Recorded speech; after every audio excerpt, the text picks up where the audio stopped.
konference būs par divām horizontālām prioritātēm, kas ir Eiropas ekonomikas zonas programmā noteiktas, respektīvi dzimums un minoritātes.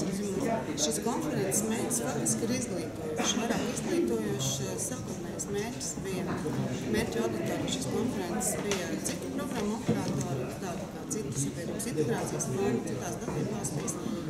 Un viņu tā kā izglītošana, jo katrs, teiksim, programmu operators vismaz reizi gadā rīko šādus izglītojušus pasākumus. Šobrīd tieši arī notiek šī Eiropas ekonomikas zonas programma NVO fonds, un arī būs šīs konferences dalībnieku projektu vērtētāji, arī pašas NVO, kuras tā kā piesaka projektus mūsu programmā, mūsu NVO fondā. Tā kā es domāju, ka tas būs ļoti noderīgi arī viņiem. Šī konference vairāk nav par to, ka sūdzēties, cik mums ir slikti vai nav līdztiesības, bet iedot tādu kā makšķeri, teiksim, visiem citiem programmu projektu īstenotājiem, parādīt, kā šos dzimumu aspektus var integrēt jebkurā sfērā, jebkurā jomā, kā paskatīties uz šo dzimumu līdztiesību, visdažādākās jomas. Sākot ar pašvaldībām, beidzot ar vīriešu iesaistīšanu ģimenes dzīvē, kaut vai pēc šīs konferences pieaugs tādu projektu iesniegumu skaits, kas ir vērsts tieši uz dzimumu līdztiesību, teiksim, uz etniskām minoritātēm, citām minoritātēm. Tad, es domāju, sabiedrība būs ieguvēja. Mums ir plānots janvārī vai februārī jauniešu apmācības, jauniešu blogeru, internetu lietotāji tieši par šo naidu runu un naidu runas mazināšanu internetu. Tas ir viens, ir arī dažādas citādas aktivitātes, kas būs vērstas tieši uz mēdījiem, žurnālistiem un šo internetu portālu īpašniekiem, arī saistībā par šo naidu runu. Nacionālā kampaņa tika atklāta, ja tā to var teikt, 11. septembrī šajā gadā, un atklājām mēs viņu ar visu sabiedrības integrācijas fondu darbinieku fotografēšanos sabiedrības integrācijas fonda sētā, kur visi darbinieki bija ļoti atsaucīgi. Tā ir viena no aktivitātēm arī lielās kampaņas ietvaros, kad jaunieši un arī vispārēji atbalsta šīs naidas mazināšanu, fotografējās ar šo sirdi.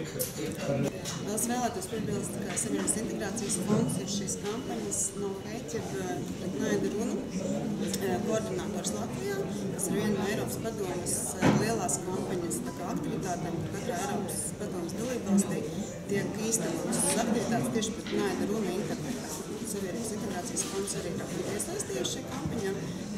Šīs dienas konferencē būs arī atsevišķi tēma un arī radīsim video par, kas ir šī naida runa un kas ir šī kampaņa, kāpēc ir vērts pievienoties.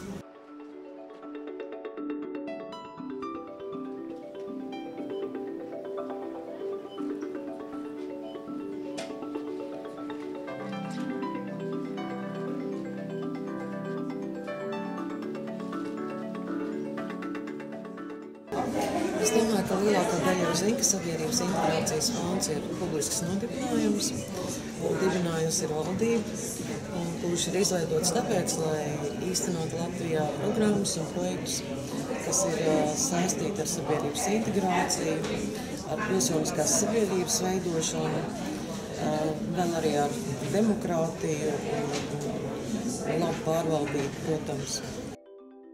Aktualitāte, pat jau lielākā pēdējā laikā ir tā, ka mēs jau otro reizi esam izvēlēti kā administrātori Eiropas ekonomikas zonas finanšu instrumentam NVO fonds, kuru apgūsim Latvijā līdz 15. gada vidum. NVO fonds ir domāts tādām trijām lielām sastāvdaļām. Pirmā ir nevalstiskā organizācija kapacitātes stiprināšana, otrā ir projekti, kuri ir saistīti ar sociālo jomu, sociālo iekļaušanu, un trešais virziens, kurā darbojās šis NVO fonds, ir sabiedrības integrācija. Situācija tieši tāda pat, kā bija iepriekš, kā šo instrumentu, kas darbojās NVO sektorā Latvijā, ir ļoti maz, tāpēc projektus iesniedz ļoti daudzas organizācijas. Pirmajos konkursos mēs saņēmām vairāk kā 600 projektus, un atbalstīt mēs varējām 144. Tas nozīmē, ka konkurence ir ļoti liela, gan bija 6 projektu uz vienu vietu, un daudz projektu īstenotāji ir rakstījuši projektu par velti, jo atbalsta atbalstu nav saņēmuši ne tādēļ, ka projekts būtu slikts, bet gan tādēļ, ka šie naudas līdzekļi ļoti ierobežoti.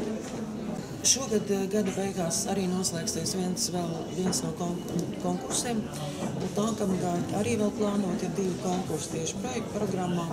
Kā jau teicu, projektu programma ir vērsta gan uz sociālo jautājumu risināšanu Latvijā saistībā ar bērniem, invalīdiem, ar visādām riska grupām, kuras ir mūsu sabiedrībā, gan arī, protams, sabiedrības integrācijas jomā. Sabiedrības integrācijas jomā mums līdzekļi vispār Latvijā ir samērā maz, un arī tā uzmanība sabiedrības integrācijas jomā netiek pievērsta pēdējā laikā tik liela, kā mums liekas vajadzētu un gribētos.